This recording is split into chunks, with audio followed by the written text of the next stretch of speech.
shiny, happy people.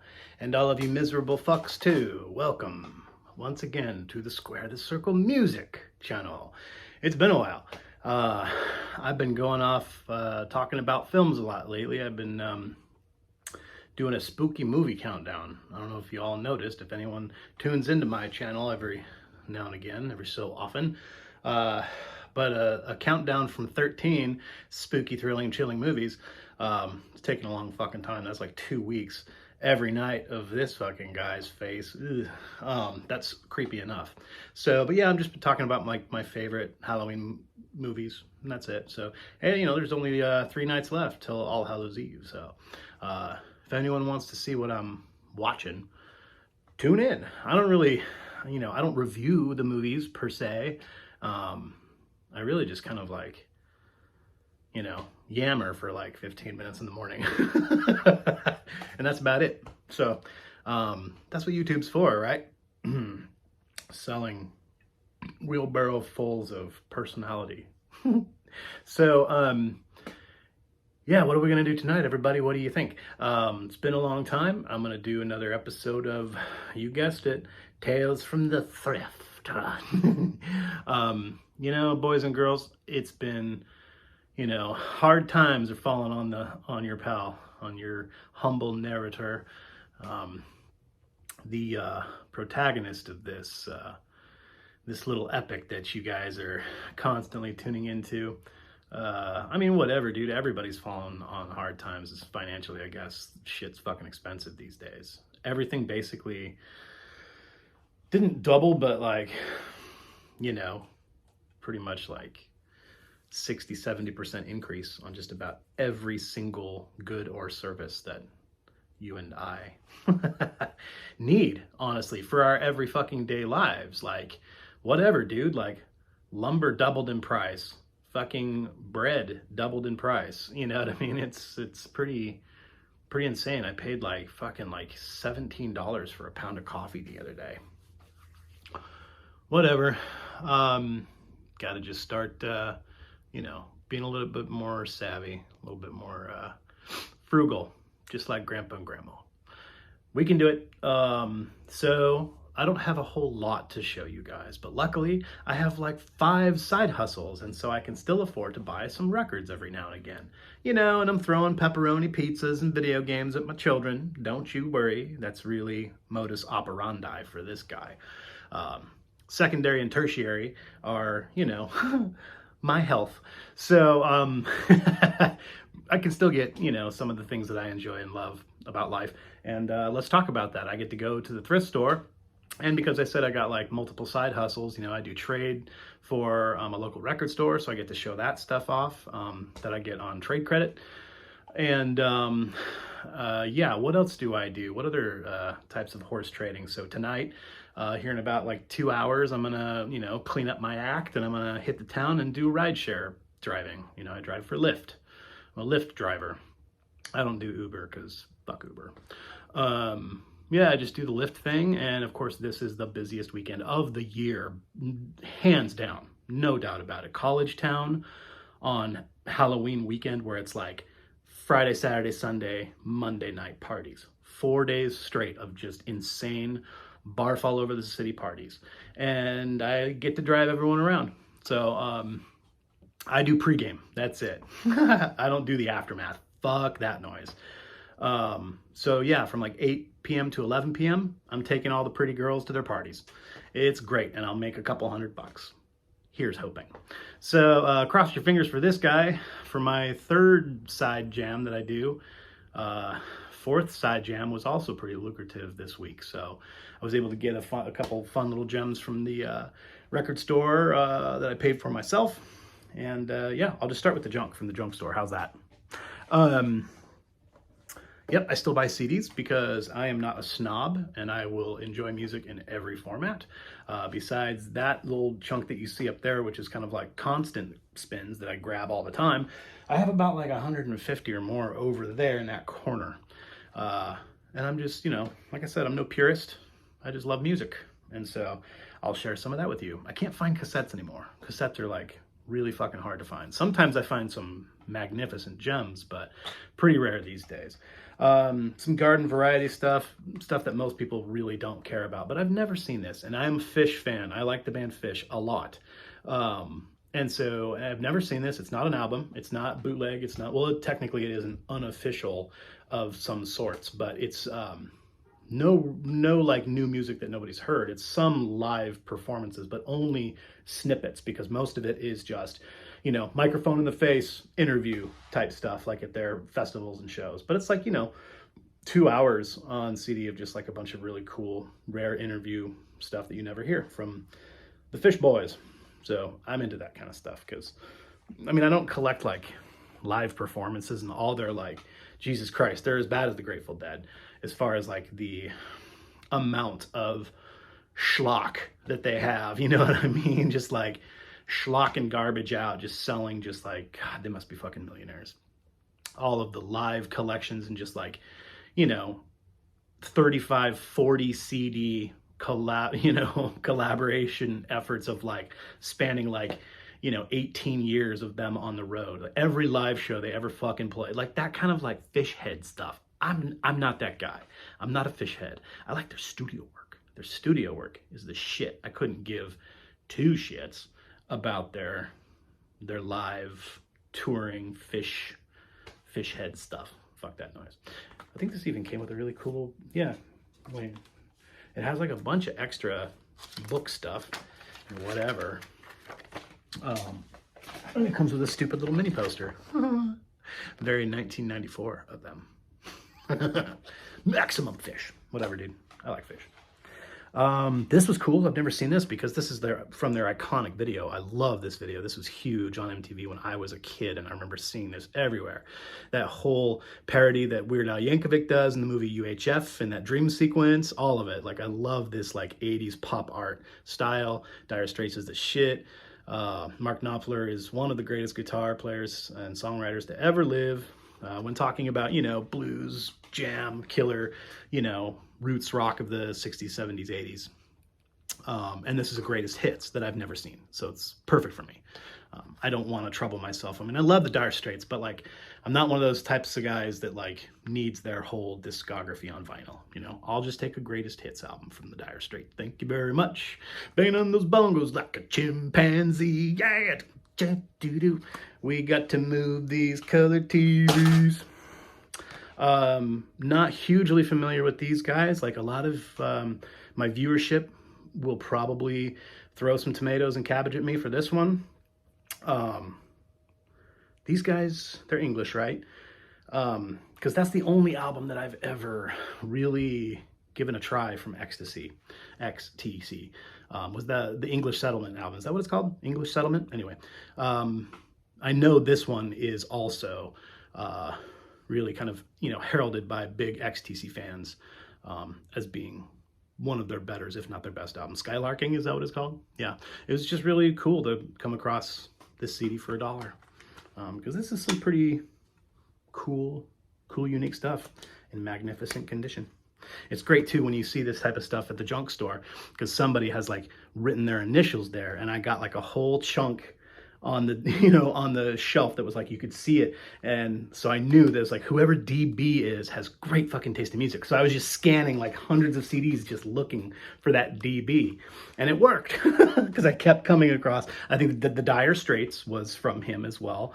Skylarking.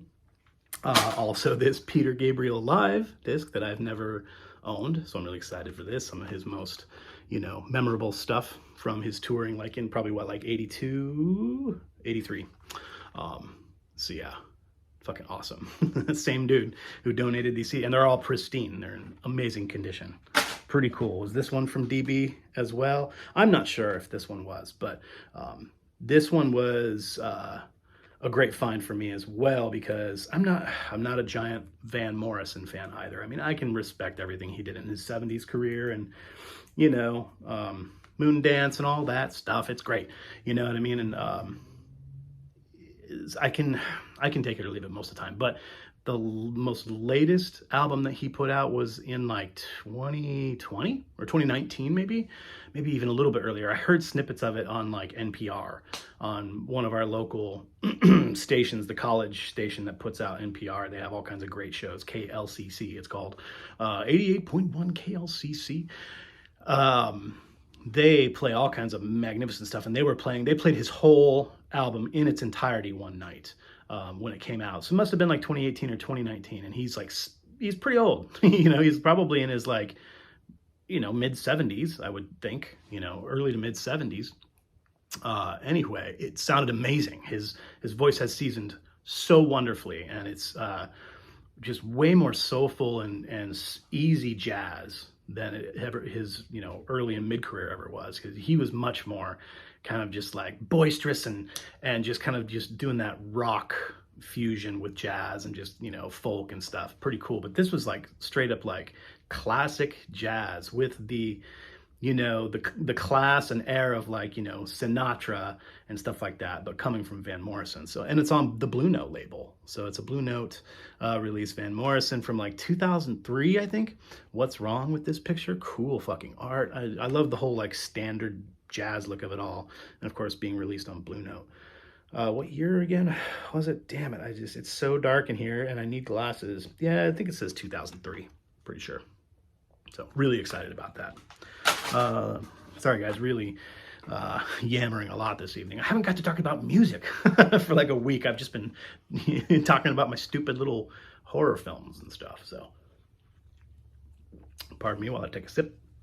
Last CD I got. Okay guys, this is going to be, again, a little bit of talking here, but I have to explain myself. I like to explain myself because I don't like to be taken, I don't like what I say to be kind of like read the wrong way or seen in the wrong light. I just don't like to be misunderstood. I'm one of those types of individuals. And this can be easily misconstrued or misunderstood. When I tell people, hey, I don't like hip hop. I've never listened to hip hop. I don't give two shits about it. It's nothing about it gives me any type of emotion, feeling really, rather than really just kind of frustration. Because it's everywhere. It pervades our entire culture, and it always has. And I'm not a fucking racist. I just don't like hip hop. Just like lots of people don't like classical music or opera, say. Or some people just can't fucking stand country music. I get it. I'm that way about hip hop. So cut me some fucking slack, guys.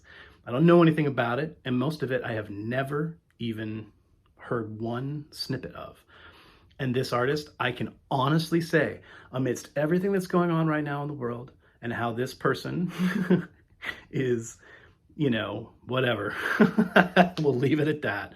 I've literally never heard even one note from one song by Kanye West, yay, whatever the fuck he is called. I don't care. I can literally say with absolute assuredness that I've never listened to any of his music. Not on purpose, but I don't need to, and I don't care to. So this is a big deal for me, boys and girls. I bought my first Kanye West album. What's it called? 808s and something? I don't fucking know. Cool art, honestly. Yeah. I'm gonna listen to the whole thing, guys. Front to back, top to bottom. Gonna do it. And maybe I'll have a new opinion. A lot of people say he's a fucking genius.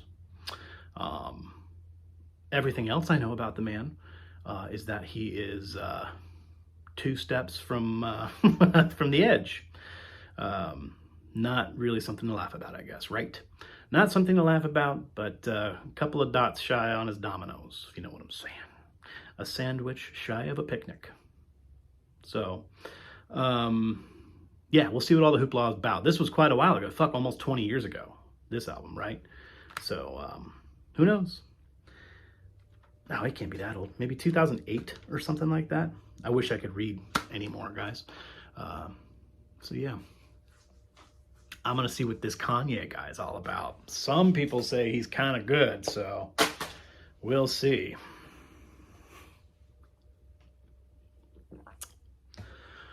I found a really cool VHS tape Guys, I also collect VHS and I talk about it sometimes. So I just got the one to show you. But this is really fucking cool because I remember seeing this a lot when I was a kid. I love the art.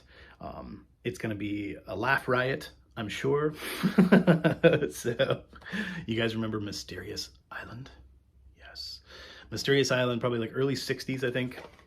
Wasn't it like 1961? 1961, when those films just got really wild and crazy with the special effects and just kind of like weird stop motion and claymation and just all these guys they're getting chased by giant chickens and giant crabs and stuff, you know? Oh man, I grew up on films like this. I love this kind of shit. So I guess this is supposed to be an adaptation of a Jules Verne novel. I didn't know that this was just another tale in the Captain Nemo saga. Captain Nemo is in this film, and he comes and saves these people in the Nautilus and everything. So yeah, this is a great one. I just love this. You know, movies like this and you know, Jason and the Argonauts and what's the Perseus story? Damn it, Clash of the Titans. Yeah, I remember the Clash of the Titans, stuff like that. I grew up on these types of films. Love them to death. So really fun find for me. I'm gonna get off on this one. Okay, guys. Thanks for hanging out with me again and talking about all the neat shit I find at the junk stores. Again, you can like visit me on Instagram, Square the Circle Records on Instagram.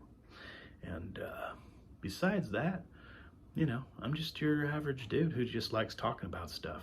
And like my compadre, my fellow VC vinyl community cohort friend, David from the Garage Geek channel. Everybody go check out his channel. Like he said, this is something that, you know, in a sense, I kind of use this as a form of therapy, to be quite honest. Because I don't have a lot of close friendships anymore because I'm a working stiff and a father of two. You know, I don't have homies like within an arm's reach all the time anymore. I'm fucking 43 years old almost, you know what I mean? Like, I don't surround myself with homies anymore. I surround myself with my family. So, but none of my family members give two shits about my record collection. That's not entirely true. I have two wonderful sisters, and my father gives a shit, of course. And my two wonderful sisters, they understand and they know why I love music like I do, and they love music the same. I'm gonna have them on the show sometime soon. So, but yeah, beyond that, I don't have anyone to really just like pour my passion into. So, yeah, it is what it is. Been single forever, you know. The ex and I just didn't speak the same love language, you know what I mean? She didn't feel the same way about music that I do. So it's hard for me to find people that to really talk to. So it's great to make friends in any place you can, the vinyl community, and of course all my homies down at the record stores. So let's talk about records rather than my silly bullshit emotions, shall we? I got a pretty cool little stack. Like I said, I've been broke, guys. I've been a broke hoe. Got some, you know, like I said, I do the maintenance side hustle for the House of Records in Eugene, Oregon. Got to get there, not tomorrow, but Sunday. And I got to set some anchor points on the roof. Last time I went on the roof, it was fucking sketchmo. So the pitch is, dude, the pitch is just like beyond. It's not even really the pitch of the fucker. It's the fact that like the foundation's built up offset off of the adjacent property, and it's next to a 7-Eleven. And the drop from the roof is well over 16 feet or more. It's not just, it's almost two-story. It's almost a two-story drop. And so if I did fall, it wouldn't be like, oh, bummer, I sprained my ankle or I knocked the wind out of myself. It'd be like, oh, I'm in the hospital for fucking 2 months. So ain't gonna do that. I'm gonna get up on the roof. I'm gonna set two adjacent anchor points on either end because it has two different pitches and two crests. And yeah, do some more gutter cleaning. Work on the exterior drain line is coming apart. We don't want any water near the foundation of the record store. No way. The underbelly of the record store is where all of the gold is kept. All of the shiny jewels are kept in the basement. If anyone has some time, if you guys are into like classic electronica, new age, crazy, weird shit, nerd music from like the 70s, especially places like the Pacific Northwest, a bastion for all kinds of underground nerdery. There's these amazing tapes that got found in the basement at the House of Records in Eugene, Oregon, and all these magnificent artists did a bunch of collective works from, like I said, that era, the late 70s, and it was all compiled and made like a big compilation on that fantastic record. Who's that record label? Light in the Attic. I'm pretty sure Light in the Attic Records did that compilation, but it's a double disc, like I said, collection of like 70s new age electronic weirdo music found in the basement at the House of Records. Pretty neat. Like I said, it's a treasure trove. We got to keep it dry. It's my responsibility now to keep the foundation dry. So yeah, I feel pretty fucking important. I'm integral to things. Okay, here's my pile of LPs, guys. I'll quit with the jibber jabber. First one I got is another piece. You know, actually I found out just after buying this, because I've been trying, I love Windham Hill Records. I talk about it all the time. I collect all their shit. I listen to all their shit enthusiastically, pretty much on a daily basis. I love almost all of their artists, and their entire catalog is really not but more than probably like 100 plus a few LPs. So I'm gonna start cataloging that shit, man, and I'm gonna collect the entire Windham Hill collection. I'm just gonna do it because I love it that much, and I already have probably damn near a third of it. So, but I bought this with that intention. Of course, the music's fantastic. I've already listened to it. George Cromartie, is that what it is? Yeah, Cromartie. Cool name. George Cromartie. Album's called Wind in the Heather. Beautiful guitar compositions, of course, classic stylings by Windham Hill. And it is released by part of Windham Hill did something. It's manufactured, so I don't know, but Dancing Cat Records is actually who released it. So it's not a Windham Hill release. It doesn't have the catalog numbers, the WH catalog. So, bummer. But whatever, it's still an amazing album, so I'm happy I bought it. Yeah, this is really not a fantastic recording of a Genesis show, but I just love this cover. The photography, the price was reflective of that. Everyone knows that this is kind of a terrible recording of a terrible show. Just really doesn't sound great, but you know, it's $3. You know, it's in perfect condition. It goes great with all the other Genesis stuff I have on the shelf, and I don't know, I like listening to it. There's a bunch of, they do a great musical box. Actually, the entire B-side is rad. It's just only musical box and the knife. They're both actually pretty good. I just wish the fucking production quality of the room, not great sound quality. Oh well, still worth having. This was huge. This was a big deal. This is what I used a bunch of my trade credit for at the record store, because this is another one of those instances where I listened to something a bunch, really fell in love with it, and then was like, one time I did a record show and I was like, I'll just sell that right now. I don't care. And I got $40 for it, really great double disc concept. Really cool concept thing that if you guys have time, read about it. One of the two main threads of this thing going through both discs. Anyway, rest his soul. We lost Johan Johansson I think 4 years ago. Prolific, kind of contemporary, kind of new to the scene. I wouldn't say new to the entire scene, but new to the film composition scene in the last like 10 years. But yeah, I think he's Norwegian, right? Johan Johansson, contemporary classical stylings. Did a lot of film composition. This one being more of kind of like almost like a pop album. There's still tons of just like, ambient down tempo, cool stuff, some more kind of like symphonic composition type stuff, but they all kind of like intertwine and make for like a really great, just basically a concept record. Double disc, pretty intense. Fordlandia, it's called. Just beautiful presentation, beautiful art. Yeah, I shouldn't have ever sold this, but no, I have it again, and it's just magnificent. All the inserts, it's got this really cool, just kind of like, steampunk kind of influenced architecture kind of stuff. I fell in love with this guy. When was it? It was a long time ago that the movie called, was it called Arrival? I believe it was called Arrival. Amy Adams and what's his butt from the Marvel films. Anyway, fucking way cool film. Really great film. One of my favorite, you know, like whatever, you know, visitation films of the last 15, 20 years. I think it's really a masterpiece artistically of a film. And Johan Johansson does the soundtrack, and just those really just like haunting, deep drone, you know, atonal.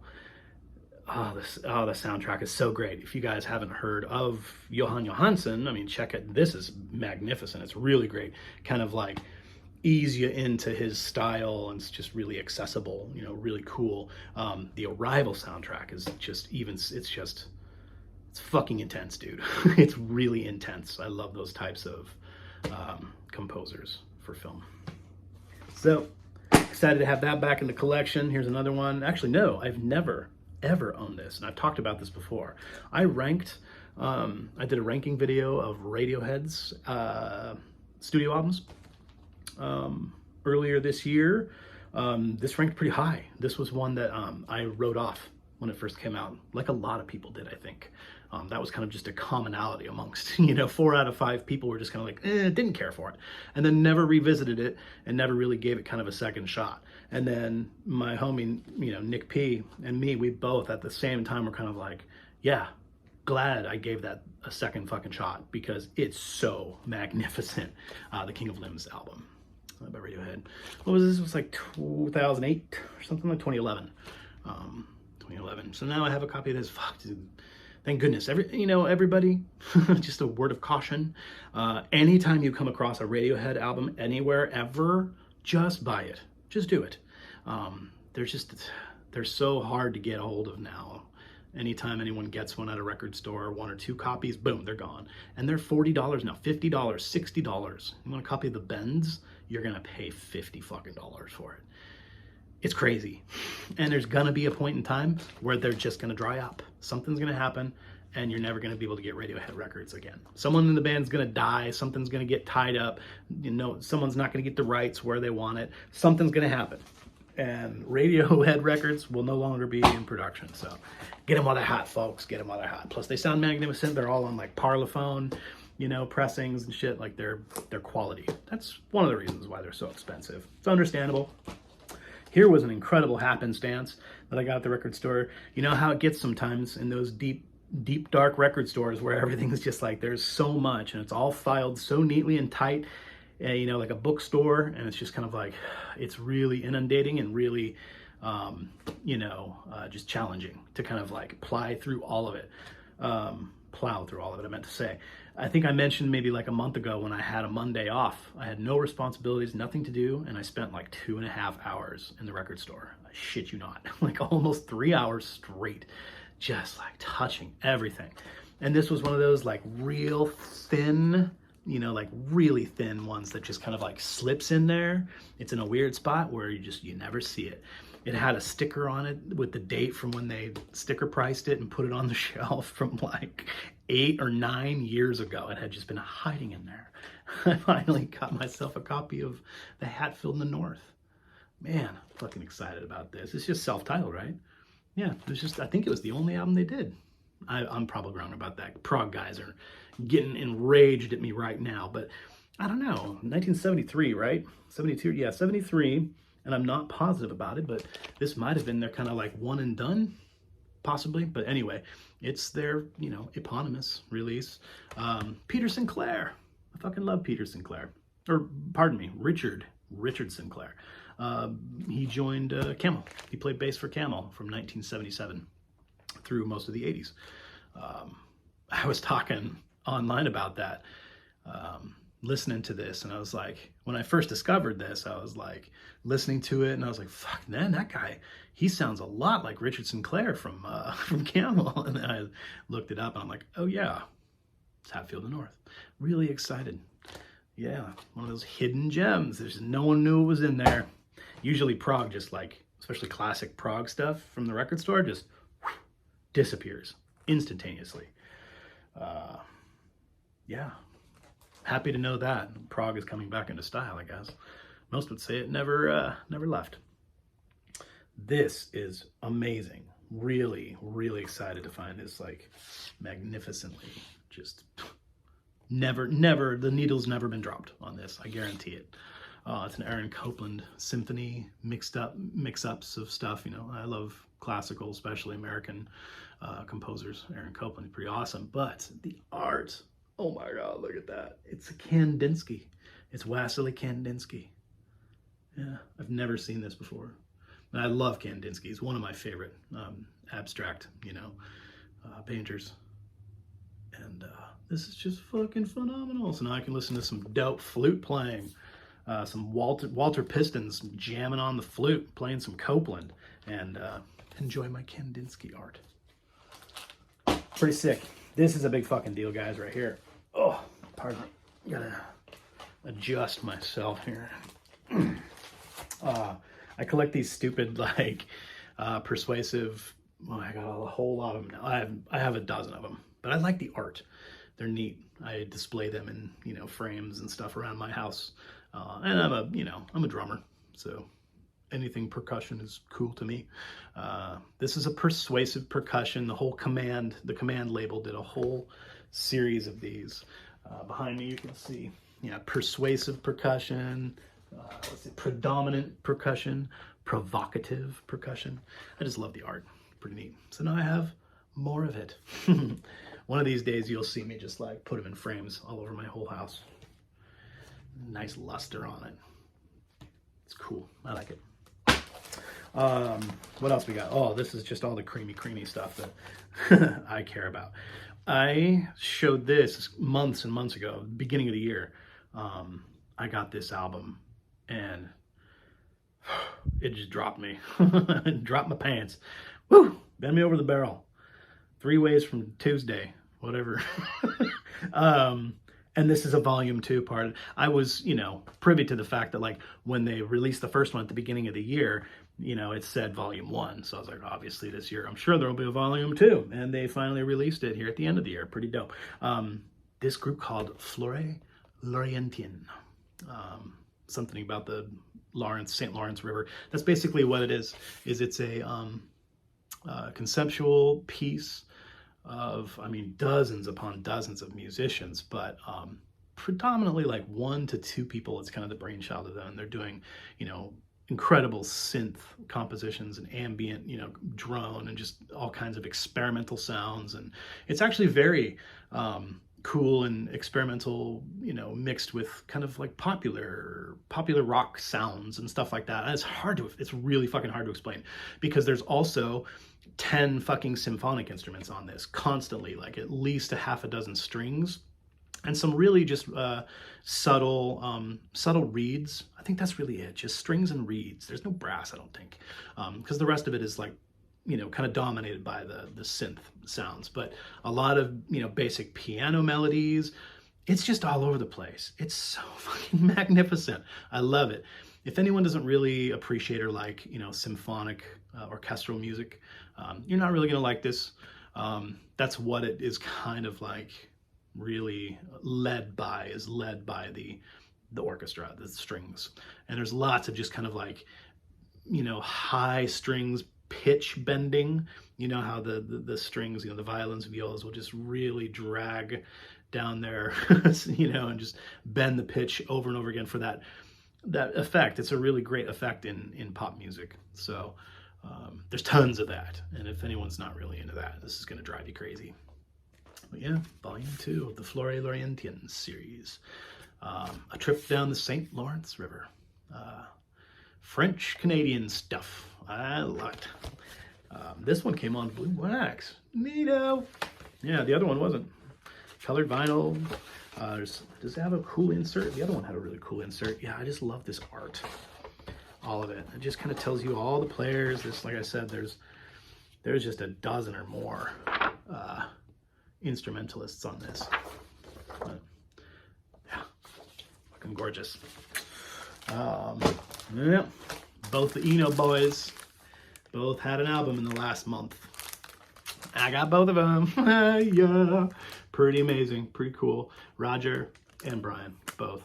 Roger's is exceptional. I'll be honest, it's more of the same, but he's fantastic at what he does. You know, him and his brother and Harold Budd and everything they collaborated on and did together, it's just always, he never, you know, he's not the experimental one. And he doesn't need to be, because honestly, when it comes to the tinkling on the keys, he's the best of all three of them. I think technically speaking, in a classical sense and technicalities, you know, and how he is with his fingers and his compositional style, it's just more classically inspired. Out of the three, you know, the big trio, Harold Budd and Roger and Brian, I just think he's the best player. This is amazing. It's a double disc. Wait, no, I don't think it's a double disc. It's just a heavy, you know, heavy 180 gram. It's on Deutsche Grammophon. Yeah, it's a Deutsche Grammophon pressing. It's beautiful. What's it called again? The Turning Year. It's just got all that beautiful, beautiful pencil artwork with the, you know, tree ring inspirations. Such artsy fellers, artsy fartsy guys. Yeah, it's just a single LP. A lot of music on here though. It's gorgeous. Brian's, it's out of this world. I mean, I don't know. Either one of these guys could definitely be on my top 10. I'm gonna definitely listen to them both a lot, heavily over the next 2 months. Basically, we have until the end of the year. But yeah, Forever and Nevermore just came out like 2 weeks ago. So this one's, I mean, it's fabulous. He hasn't done a lot in the last couple of decades as far as vocally. And this is one of the few. He adds a lot of, this is like a, you know, it's pop song heavy, and not pop song. He's channeling his former self and stuff he was involved in the late 70s and early 80s. You can tell, channeling that, but the music is definitely toned way down. It's way more somber, and it's just kind of like Depeche Mode, but even more like depressing, if you can believe it, even more somber than Depeche Mode ever was. You know, it's beautiful. It's just magnificent. So yeah, everybody, this is going to be a big, you know, magnet for everybody in the next few months. Everyone's going to be drawn to this for sure, and really kind of like picking it apart, like exactly what happened with the Floating Points album last year. I think it did. It came out right around this time last year, and it just fucking blew up all of the websites and internet, you know, talking heads. Everyone was just like, oh, this fucking Pharoah Sanders Floating Points album, dude. It's just, you know, phenomenal. I think that's what's going to happen with this one. You know, he's never been like irrelevant, or he's never left the light ever. And I think it was a triple LP that he put out a couple years ago, 3 or 4 years ago. It's just got like a really dark, like silhouetted figure of just his face on it. I think it was a triple LP. It was, man, it was kind of just boring. Kind of boring.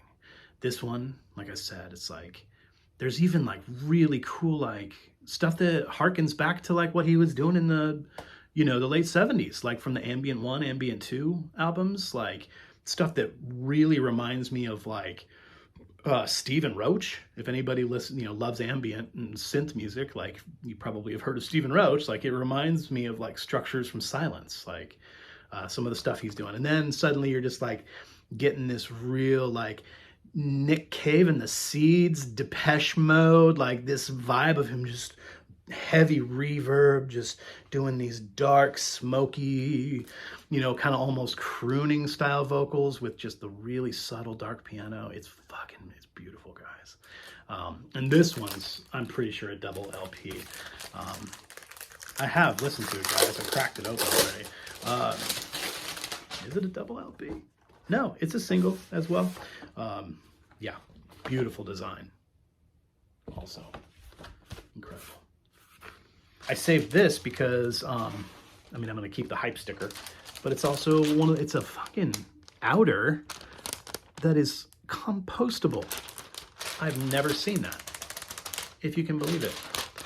Seemingly plastic shit now is not plastic anymore. Or maybe they made some sort of microplastic that is compostable now. Fucking future, the future is now, guys. Are you from the future? Wow, I'm from the future too. Thanks for hanging out with me tonight, guys. This has been your pal Aaron from the Squared Circle Music channel.